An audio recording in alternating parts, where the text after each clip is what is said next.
He was on it. He was speechless. I can't wait to rock. I was waiting for him to get up and throw his hands on his head. I can't wait to watch that one back.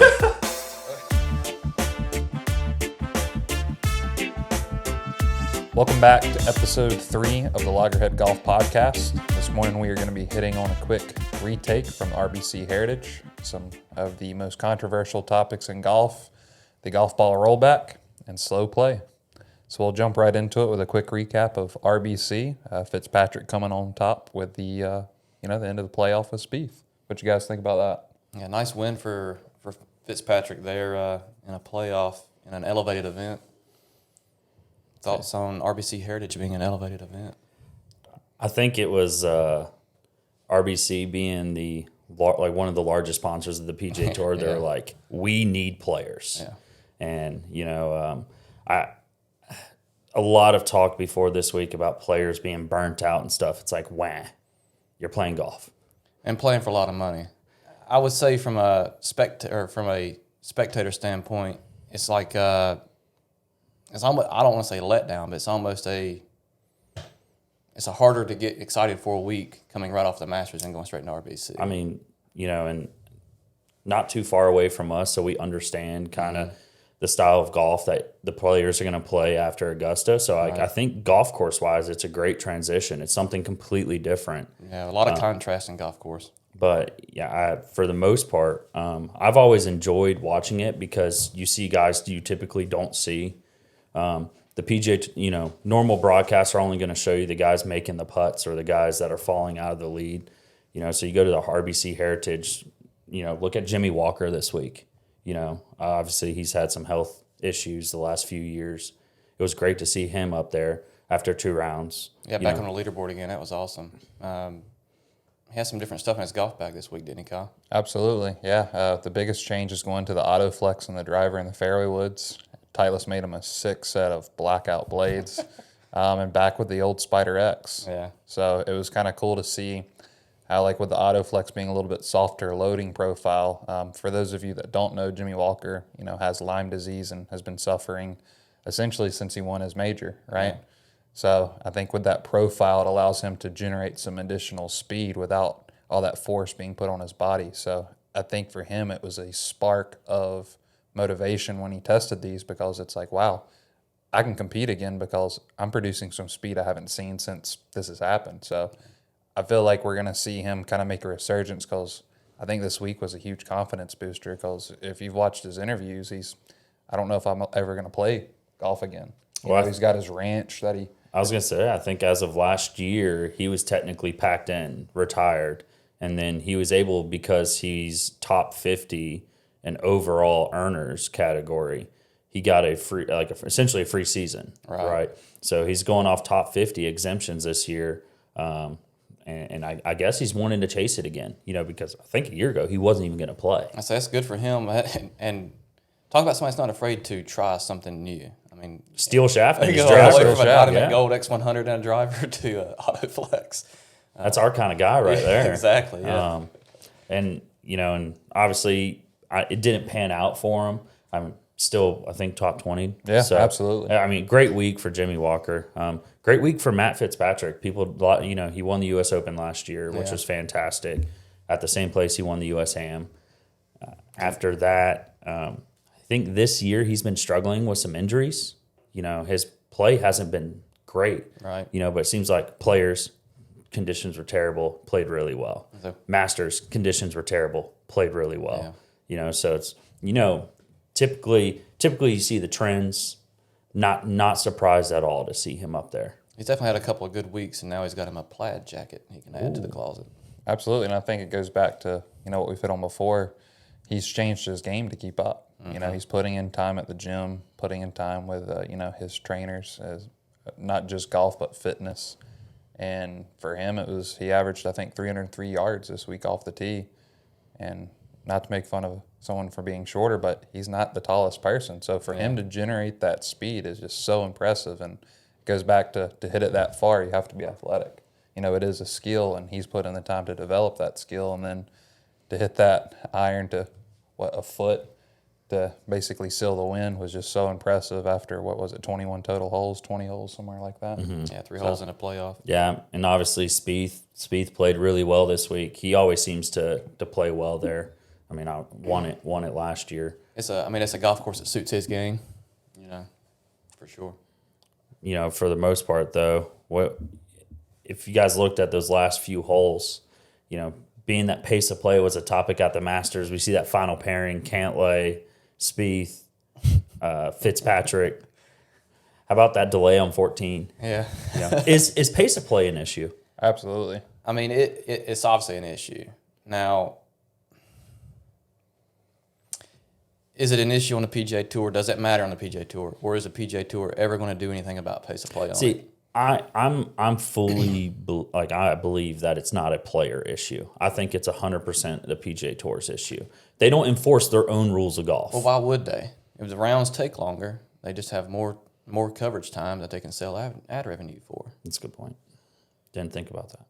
But I still think, it's every single week we go on Twitter, we go on Instagram, you see some type of rules controversy, right? Mm-hmm. It's so easy to pull out the rules, Brooks out at Augusta, everyone's up in arms. Meanwhile, golf has a 40-second rule. Right. That is a rule. It means the exact same as any other rule, okay? Technically, it's a shot clock. It's a shot clock, and they don't ever enforce it. It doesn't matter which golfer it is. Fitzpatrick was playing fast. But between Spieth, between Cantlay, heck, watch Tiger play golf. You think he takes less than 40 seconds to hit a ball? When does it turn? No, it's probably a minute and a half. So I'd much rather the PGA Tour just come out and say, we're not going to enforce the pace of play rule. We don't care that. Yeah, we're not going to worry about it. So that way the players don't have to worry about it. Well, it doesn't create a false expectation. Right. If we take a look back at the Masters with what Hovland did, Hovland was hitting his chip shot on the green before Cantlay even walked across the bridge to get to his golf ball. So you do have players out there that are playing really good golf in an efficient manner, and you've got other guys that kind of take it as almost like a leisurely stroll. Yeah, it's not that you have to be slow to play good. Yeah, and obviously Cantlay came out this week and defended himself, and he's saying we're playing for a lot of money. Of course I'm going to take my time working on each shot. I also think each player that plays too fast, if the PGA Tour comes out and says, we don't care, now they got to work on what they're going to do. Their mental strength. Yeah. Because, we had some people allude on, it was a Brooks problem. Like, everyone is around, everyone's playing in that tournament.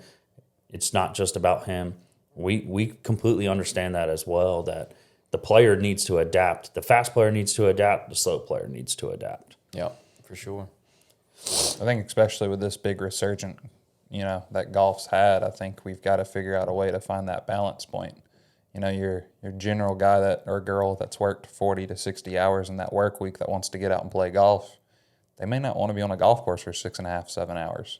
So we've also got to address it from that standpoint too, is if the expectation when we're watching on TV is a 5 to 6 hour round of golf, doesn't that put in an expectation for us, the normal folks playing, to also play in that 6 to 5.5 hours? Oh, well, our section events are 5 hours, so Like I said, there's a lot you can learn from watching the guys on tour, but I mean, you don't want to copy their pace of play. Yes, exactly. Sure. Yeah. So I think that's where, from the spotlight standpoint is really interesting right now, is everything that's being talked about in golf news is pace of play, pace of play, pace of play, but we don't see anything being done about it. And it's been at least 4 months straight of that being kind of the number one topic. It's always going to be the number one topic. I was it gonna ain't just say. been 4 months. Up until the PGA Tour, USGA, RNA, Masters, all the organizations, PGA of America come out and say pace of play is not a thing in professional golf, we're always going to be talking about it. Yeah. We kind of joke on in our normal little Sunday games, some of us are more deliberate than others. Right. I'm a firm believer that, trust me, like, I don't want to play 3 hours of golf, hop in my car and go home.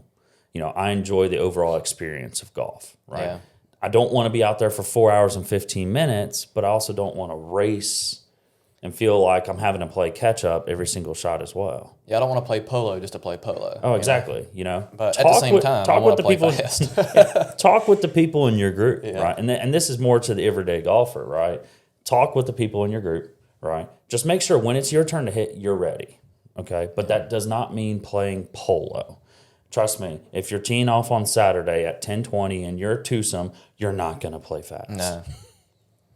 And I think, one thing that we didn't hit on about RBC that I thought that was really cool, not to transition too quick, but how great was it that Rahm still committed to that event to play? Yeah, absolutely. I mean, stuck to his commitments and played something some other players didn't do. Yeah, Oh, a lot of people were vocal about that. You know, Xander, a couple players. I mean, are we going to say they're throwing shade?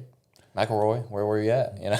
Yeah, I mean, from the standpoint, obviously they are going to assess him $3 million for the PIP, but if the PIP's a real thing, then Allegedly. how do they already know that he's going to earn enough to cover that $3 million?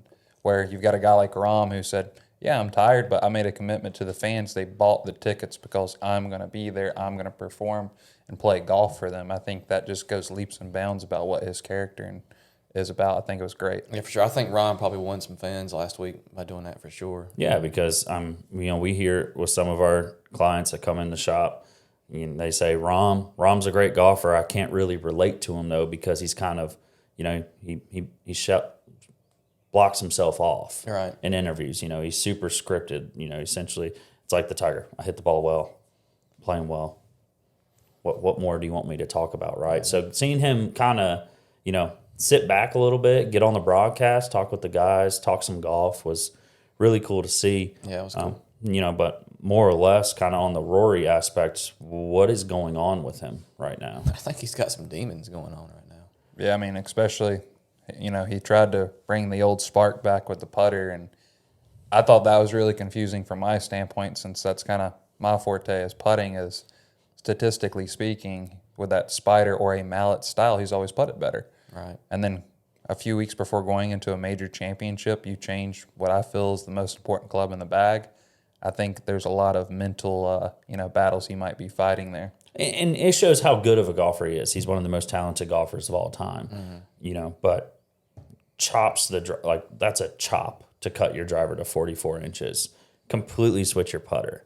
That's not a player that has it all together. No, for sure. And I mean, obviously he's got some things. He had such a huge letdown at the Masters not making the cut when he was trying to achieve the career Grand Slam. Well, he's also a PGA Tour commissioner. Well, no, he's a politician for the PGA Tour. That's a good point. And I think that's kind of what is a distraction for his play, is sidetracking him. He's caught up in the politics of these tours and not worried about his Just own playing game. golf. Just playing golf. He is the creator of elevated events. Right. This is his schedule. He is the creator. And I'm going to be the first to say, and trust me, I love Rory. He was my favorite golfer growing up, and I typically don't have any favorite golfers. It was him and Adam Scott. He created all these elevated events. He's pushing next year for 8 to 10 events with no cuts. Like, of course you are, because the biggest events you're going to miss the cut anyway. Right. So you're trying to make sure that you're always going to be there on Sunday. Yeah. Players this year, Masters this year, you missed the cut. 2 biggest events of the year. Created an elevated event, you don't show up. Right. Now, let's just hope nothing crazy happened, family-wise or anything like that kept him away. But I just don't think you could be the most vocal player on tour and then essentially not give a reason And let why everybody you're know. Right. And just not show up. yeah. I mean, because think about all those fans in Hilton Head. How many people do you think travel to Hilton Head? Which Hilton Head is one of the worst places to get to. It's like one way in, one way out. Now, so you got people that have sat in cars for a long time to go watch the top players play, the hints of the elevated event. They all agreed to this last year at the Players and up in Delaware when they had a meeting, and Tiger flew up there. They made this big deal about it, to essentially combat live. And then your biggest player doesn't show up. I mean, any other sport, that would be a fine. Oh, yeah. Plus, isn't he a past champion of the Rory? RBC Heritage? I don't think so. I'm not sure on that one. Has he ever played that tournament? When he was earlier on, I think he did. He's won Yeah, a lot. I'll look it up. We'll look it up. But I think, it's kind of funny not to hit on him, but he definitely had more time to recover for that tournament than Rahm did. Oh yeah. You know, because Oh, Rahm a went lot of through two of players. the most 2 more days, brutal yeah. days of golf that we've seen in a major in a long time. I mean, I was just saying, not just including Rahm, but you know, I think Xander came out and was like, "We're all tired." Like Yeah. Spieth said, the reason why he had some sloppy holes at the Masters is what he played 8 weeks before that. Yeah. That being said, Spieth, that was your choice. You are a professional golfer. If that's going to be the excuse, then I guess Sung J M shouldn't be able to complete Every single week. complete a season, because what did he play? 32 events last year. Right. You know, dude, I call him the walking ATM. not. Based on this, it doesn't look. It's kind of hard to research because as soon as you type in RBC and Rory, it's links and links and links about just. It might be just that I'm withdrawals. thinking about he's something else was going You know, on. and being that we come more from the spectator side, right? We're closer to the spectator side Yeah. more than the golf media, right? Yeah. You know, so it's easy for us to say that this should be a bigger deal than it is, which it is a big deal. You know, that the number 3, or is he number 2 or number 3? Depends on which week it is. Top 3 player in the world creates events and doesn't show up for them. Correct. You know, that's a problem. I say when you are getting to hand create your schedule that you want, and you can't show up for the events, there's a problem there. Yeah, and I think that's going to lead to even more issues next year with designated events and how they want no-cut designated events.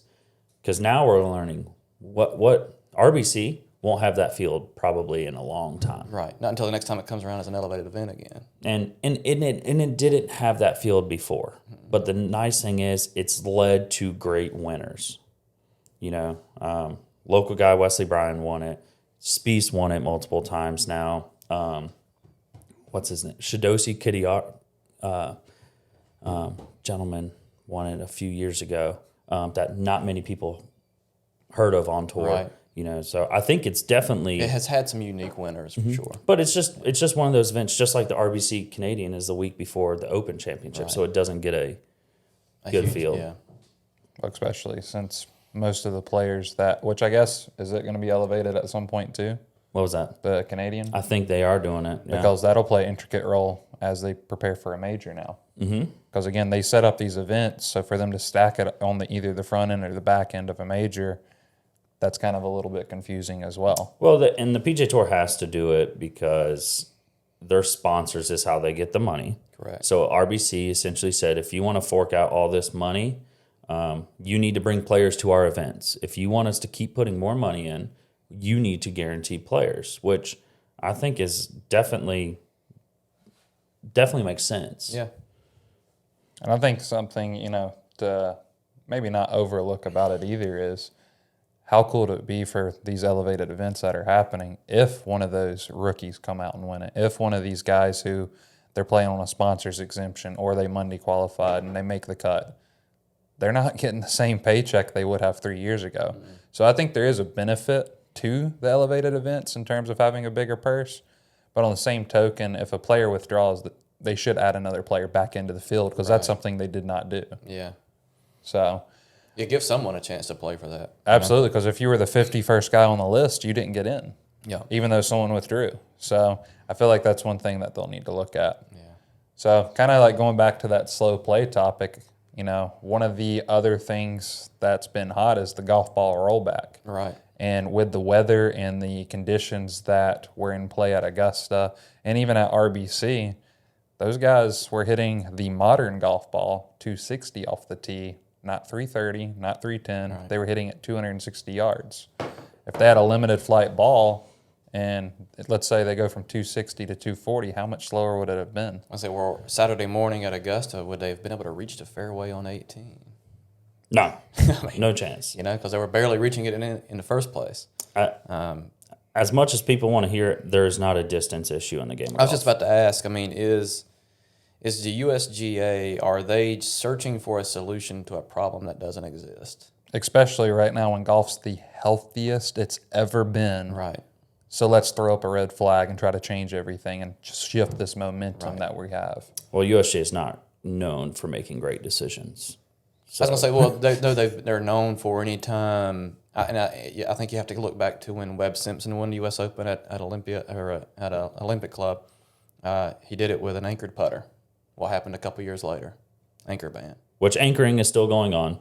You could say fixed point. Still, they did the anchor ban, and then you now have DeChambeau won the U.S. Open a couple of years ago at Winged Foot, and the only topic of that event was how far DeChambeau hit the golf ball. Mm-hmm. And for the first time ever, someone who has chased distance and made that their priority in their game won a major. Yeah. And now they're talking about golf ball rollback. Well, I know Kyle would allude to that one because what did he do really well, Kyle, that week? Putting. Yes, exactly. Yes. He Putting. made everything. No one looks at that part of it. No right? one looks at that part of it. I think that's the part about this topic that's just, you don't hear the two words together, and we've hit on it, is the people that are winning, that are hitting it farther, are the people working out, making a dedicated life decision to chase that distance, Correct. to chase that speed. It's not, I mean, I hate to say it this way, but if you're not hitting it far and you're a tour player, unless you have a physical limitation, put in the work. You can get there. It's just- Winner this week, Matt Fitzpatrick. Yeah, he's one that has chased that distance. Yeah, for sure. He was on the range last week using one of his speed training tools, right?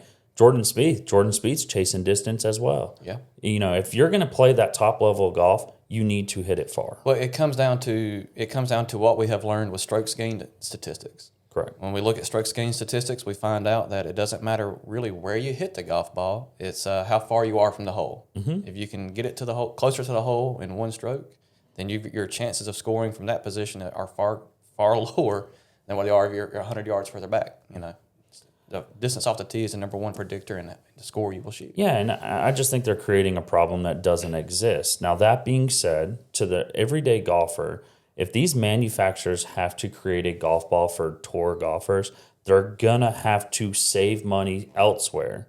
So what does that mean? Less R&D for the golf balls that they produce for the normal golfer. Well, I was going to say the trickle-down effects, and what I don't think anyone's talking about is with the current golf ball we have now, the OEMs, they have designed their golf equipment around that golf ball as well too. I mean, we're pretty well optimized. Like, why are we seeing distances the golf ball goes now what they are? We're pretty well optimized. The OEMs have had plenty of years of research under this golf ball's rules to figure out the most efficient way to engineer a golf club to hit that golf ball. yeah. So if they have to develop a new golf ball for the top 1% of the top 1%, what are they also going to have to do for that golf ball? change the equipment. They're going to have to change the equipment. So now they're not just designing a new golf ball for those players. They're also going to have to design a new driver. Everything's going to have to change for those players as well. Which is not done in any other sport. Right. And so Baseball's with a baseball. Tennis is with it just means a more diluted product for everyone at some point. No, for sure. And to piggyback off that, what all these OEMs are going to essentially have to do is say, okay, we have our tour ball. Yeah. Who all plays the tour ball? You know, is it just the tour players? Because I think NCAA is going to have to, they're going to have to play, because now you're giving kids 6 PGA Tour spots every year. You know, so, you know, NCAA Division I golfers, anybody that's playing high level amateur golf, they're essentially going to have to play that ball because they get exemptions and stuff like that into these tour events. Or you just essentially say they can play the other ball and just switch to go to tour events. It's like, okay, well, now they essentially have no chance. Yeah. I think eventually what would end up happening if the golf ball rollback does happen, eventually everyone will be playing the rolled back golf ball. I know Because OEMs are either going to switch totally to build a new golf ball, or they're just going to say, the hell with it, and continue making the golf balls they've always made.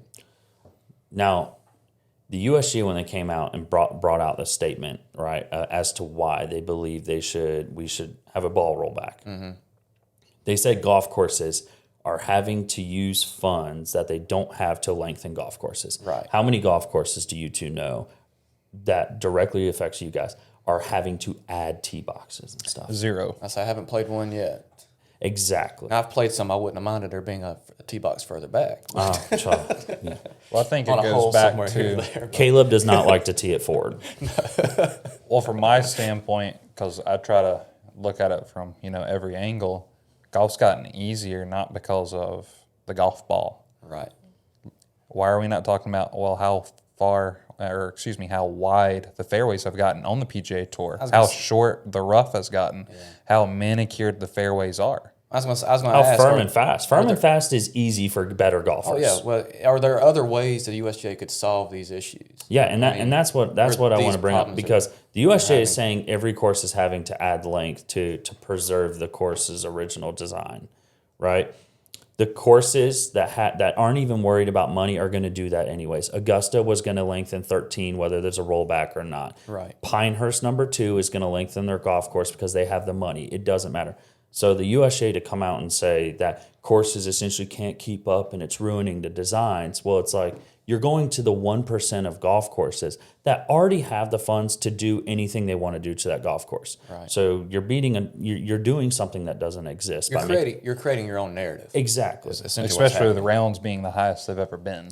Yeah. Which means revenue is probably the highest it's ever been. I think if you go back, and we'll use U.S. Opens as our example, since this is a USGA event. If you go back and look at U.S. Open course setup from the 80s, the 90s, the early 2000s, one that really sticks out to me is Winged Foot when Jeff Ogilvy won, and was that 06? I think so. Because 05 was Pinehurst, and that was Michael Campbell. Anyway, it doesn't matter. It was in the mid-2000s. Golf course setup for U.S. Opens then was we're going to make the golf course, the rough extremely long, and the fairways are very narrow. If you hit it 1 foot out of the fairway, good luck finding your ball or advancing it. Well, right? I mean, that's how Winged Foot was. Exactly. And well, no, but they still had not too long after that Winged Foot event there, they switched to, they had multiple cuts of rough. No. Right? So you still have your really deep rough, but it's off the fairway. There's a stretch of rough of 5, 10, 15 yards wide that's cut down fairly short. Well, when have you seen a PGA Tour event be played other than last weekend because the weather, right? Wet with the weather, Jon Rahm hit a drive that went 260 yards at the Masters, right? We don't have a golf ball shoe. But when have you seen a PGA Tour play a regular event where the ball's not rolling out 40 yards? Slow the fairways down. Yeah, I was gonna say. Grow some grass. Yeah. Not every, we don't. Yes, the consumer loves the long ball, right? But they're creating this narrative based off their own setups, right? You can slow the course down, narrow in the fairways, grow rough, and make the fairways a little longer. Yeah. And biggest thing is, right, because if we play out of a fairway that's a little longer, it brings another variable into the equation of you could get that occasional flyer. Yeah. Right. That's now another thing a player has to worry about. Yeah. All right. And what's the number one thing that makes professional golf the greatest thing ever? Each player has their own individual battles. Right. Not every lie is the same. Not every putt's the same. Not every tee shot's the same. You have the rub of the green. Exactly. Yep. Well, it's making professional golf challenging again, not a pitch and putt. Well, and I think you also have to think about it like this as well too. So if golf ball is going too far, that means we're hitting the golf ball too far. So our scores are too low. Okay. If we have a golf ball problem with it going too far, there has to be some end result to why it's going too far. So our scores must be too low. The game's getting too easy. Well, can you complete a golf hole with just hitting a tee shot? No. Actually, you can. You can have a hole in one, sure, right? yeah. But that's a rare occasion. Okay, so most 99.9% of the golf holes we're going to play, we're going to have to use what golf club in our bag to complete that hole? Putter. Putter. Okay. What has changed about golf course maintenance over the last 15, 20, 30 years?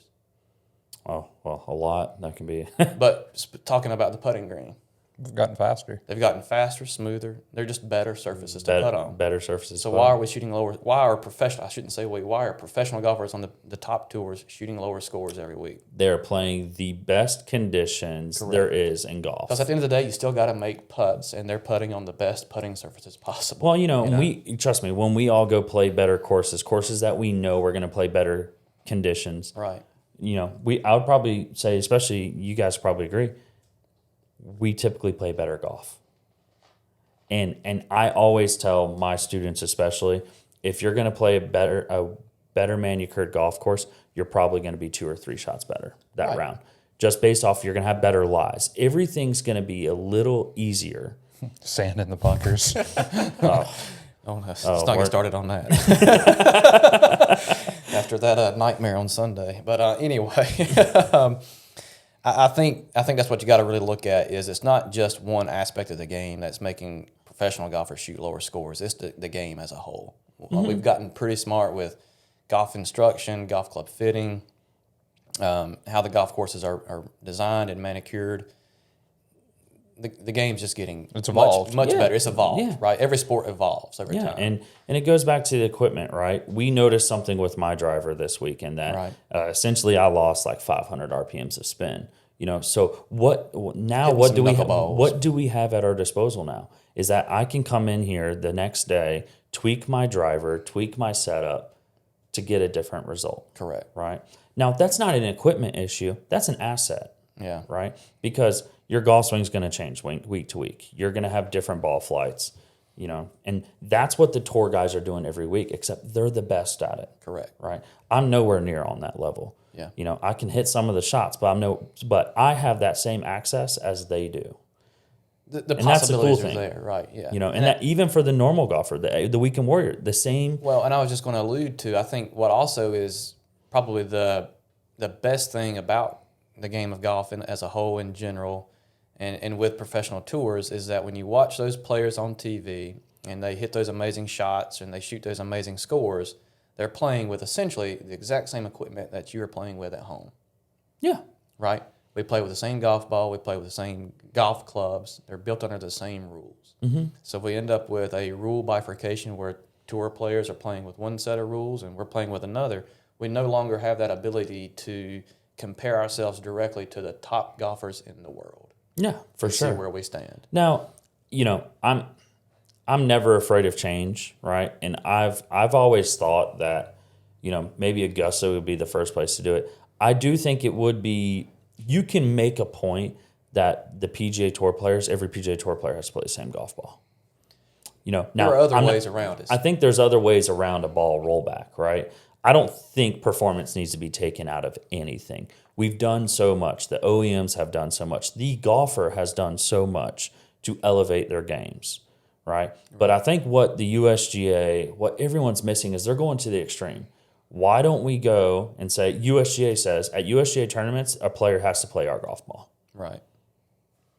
Have a standardized golf ball, tournament golf ball. Yeah. I mean, that's not unreasonable. And they do that in NFL, right? Yeah. They do it in tennis. And they do it in basketball. Yeah. Baseball, right? And baseball's always changing the ball. Right. They changed the ball because pitchers were complaining that they can no longer use foreign substances on their hands to grip the ball. So what does baseball do before this season? They change the cover so players have more grip so they don't hurt themselves. Right. I think golf can somewhat, they can achieve what they're trying to, but by not going to the extreme. Right. But I think the whole point is they don't need to because it's not a problem. Exactly. I mean, at the end of the day, it's not a problem, period. Why fix what's not broken? Correct. Well, and the reason how it's not a problem, the player that swings at 125 is always going to hit it further than the player that swings 115. Correct. A rolled back ball is not going to bring those two players closer together. Oh, well, they can shape shots now, and they're shaping shots right now. The best. Right.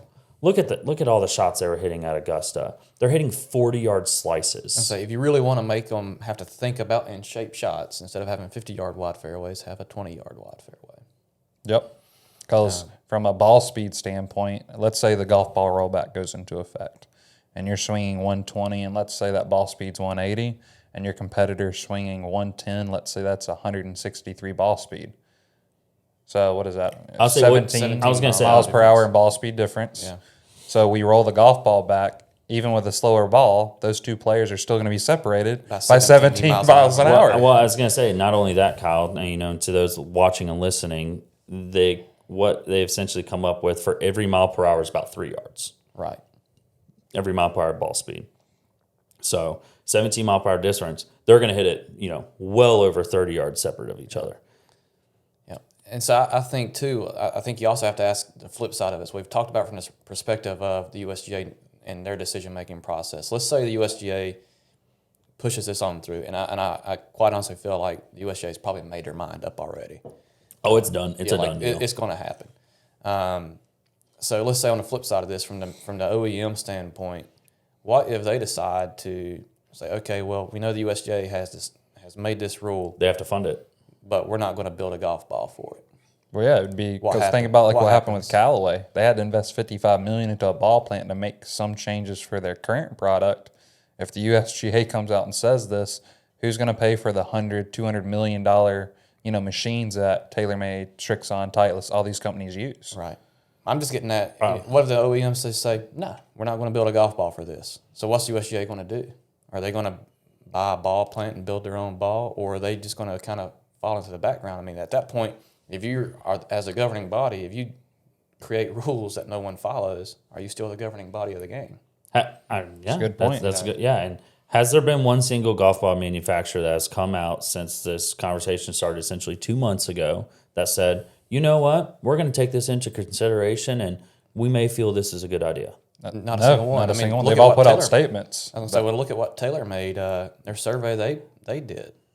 Yeah, They surveyed their customer, their clientele, their customer base, and it came back like 20% for, or 20% as kind of undecided and 80% against. yeah, and I think Titleist's response was pretty Pretty on awesome. the point, yeah. You know, and Titleist has always been the company that is advancing all their technology, but they're doing it like behind closed doors. Right. The Titleist name sells itself because you're getting that quality. So for Titleist immediately put out like a three-page statement regarding how ridiculous it is. Yeah. That speaks volumes. Yeah. Now, trust me, I love golf courses. I love all different types of golf course designs. Now, none of us here are short by any means. So have I ever stepped on a golf course where I feel like, you know what, I just hit it too far and I ruined this golf hole? No, absolutely not. If anything, when I hit it too far, sometimes it puts me in a bad position. I was going to say, that's why I wouldn't mind seeing some golf courses longer, as I hate my wedges. Yeah. Give me a wedge from everywhere. I got to figure out something with my wedges. But it's just, and that's where we align ourselves more with the average golfer and the golf fan, right? Right. Is I've never said, you know what, this hole's dumb because I can hit it too far. Right. Now, if the hole's doglegging 90 degrees and I have to hit it iron off a par 5, that hole is dumb.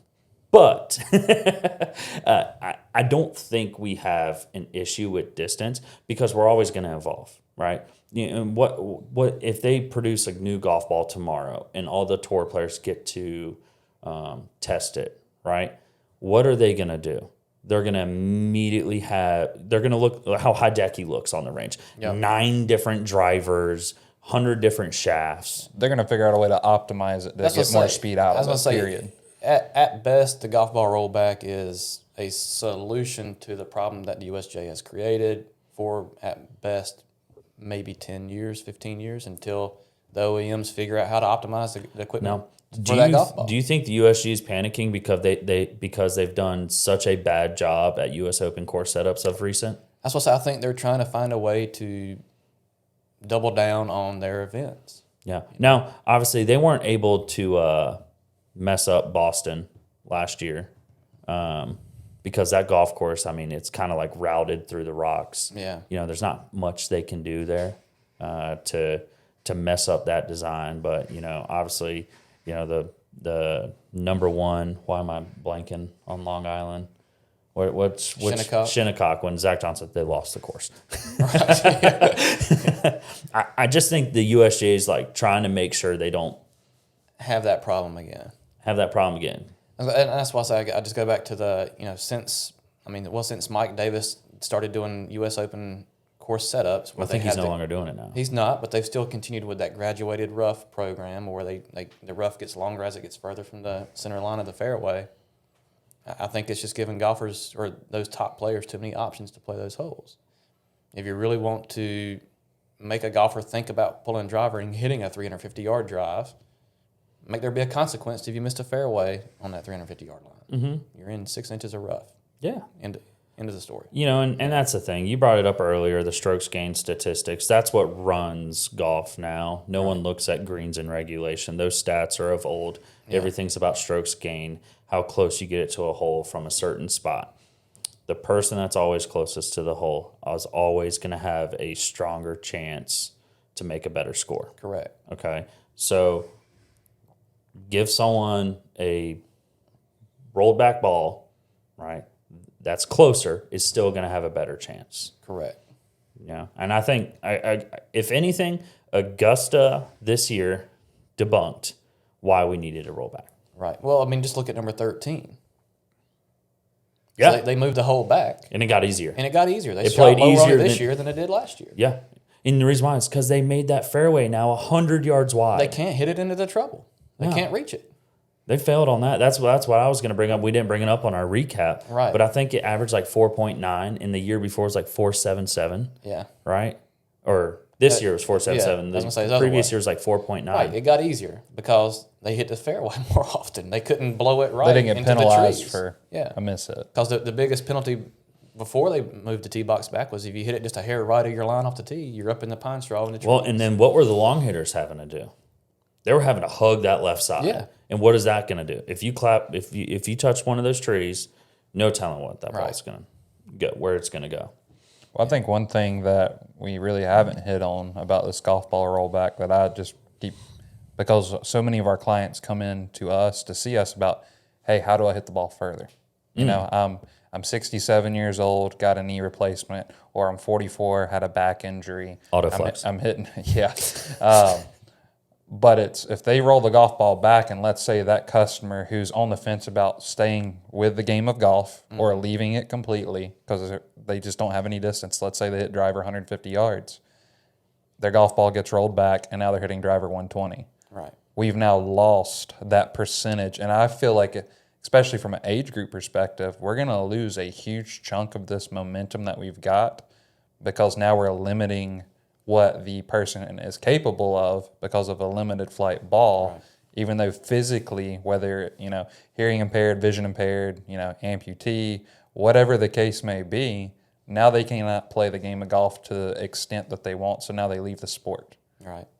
And at the end of the day, the sport's everything in the It's world's already right off. hard enough. Correct. So, and let's be clear, like right now, the golf ball rollback is a bifurcation. It would be a golf ball Yeah. for the tours or for USGA events, and then a golf ball for the common golfer. But if that does go through, like I say, eventually that golf ball It's a snowball effect. will be everyone's golf ball. It'll Yeah. start at the top of the mountain as a small snowball and then roll down. I was going to say, I would immediately move to that golf ball, Yeah. because how can you have, we still, us three, we play in our section events. It's Right. professional events, right? We still we're golf professionals, but we do play in professional events where we're playing for purse. How can we say we're going to play a different ball than the guys are on TV? It's like, Right. you just can't, right? And I know if I was going to ask you guys, like if there was two golf balls, one was the Purified golf ball, one was the regular one. Which one are you guys playing? I'm going to play the one that I feel like I'm going to have to play in competition. Mm-hmm. I want to practice with that golf ball. Yeah. So it will have a trickle down effect, Yeah, like for you sure. said. And And has the driving distance of the average golfer in America, or in the world for that matter, gotten longer over the recent years? Are average golfers hitting the ball further? No. Just like the average handicap hasn't gone down, right? now, does the average golfer have access to hitting it further? Absolutely. Absolutely, and obviously that will be a discussion for another day. But and that's the nice thing, But the 1% has gotten longer. But if you look at kind of the increases over time, they have not. Yeah, exactly. But Well, awesome. Great topic. Appreciate you guys tuning in. For those of exhausting. you, Yeah. Fun discussion though. yeah, that was a good one. Appreciate everybody tuning in. If you're watching from YouTube, if you click in the top right corner, you can turn on your push bell notifications to get notified every time a video uploads. Feel free to subscribe and tune in next Tuesday. yeah, Kyle and I did not choose to match today. For those of you watching, by the way. They best friends.